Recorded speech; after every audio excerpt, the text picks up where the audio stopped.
The character of Elmo, it's kind of become like this little legendary story of how one day Richard Hunt, who had been the second puppeteer to try his hand at this little red monster puppet that was kind of just an everything puppet at that point. Hadn't established any real personality, but Richard had kind of gotten fed up with trying to come up with something, and he just went into the Muppet room where they all hang out and just threw the puppet at Kevin and said, "Hey, you take this thing and you try to do something with it." And Kevin just put it on and immediately went into, "What? I don't know what's happening." And he went into this voice.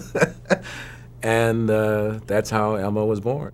Everyone could see that this was really a cute character, and it was really something, but no one ever imagined that Elmo would become like a superstar. It was like, because really the only Muppet character, the central character as it was devised, as the show was devised earlier, was this big yellow bird, Big Bird, who, because of his size and his visibility and Carol's wonderful sweetness of character and all that, was just a real favorite among the kids and everyone, and of course Elmo, not Elmo, but Grover, among people like myself, he was always my favorite. That's something about Grover that Why? Well, Grover also had a cuteness, but he was a little older, and also he had this indomitable spirit. I think that's what I've always liked most about Grover, is the fact that even though he never did anything really well, that never stopped him from trying. He always believed that he could do anything, and I love that quality, and especially in the really hilarious way that Frank personifies that through him. It's just hilarious. It's just a great character. And so Elmo was kind of like his little cousin. But Kevin with the voice, obviously the incongruity of this big guy whose real voice is similar to mine, and in terms of the tone, but to then to hear this voice coming out of this, and for us who can see, this big guy has got this little voice coming out of him, and then this little red character. It was just amazing. It was just amazing, and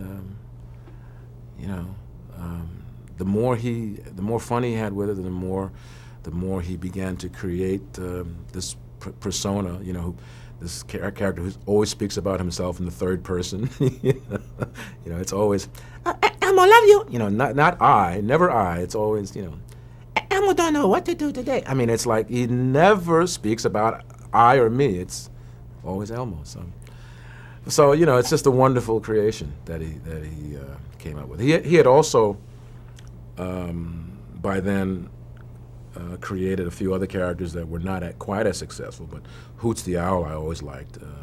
This like old wise jazz saxophone player, Hoots the Owl, and we would always get like these really great jazz musicians who would come in and play for Hoots, so he could really play,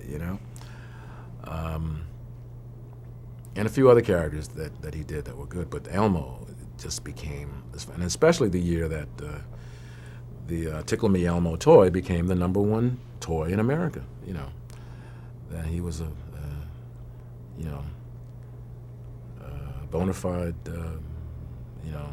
icon. He was, that was it. But the great thing about Kevin is that he didn't just get stuck with becoming an icon as Elmo. He really continued to let Elmo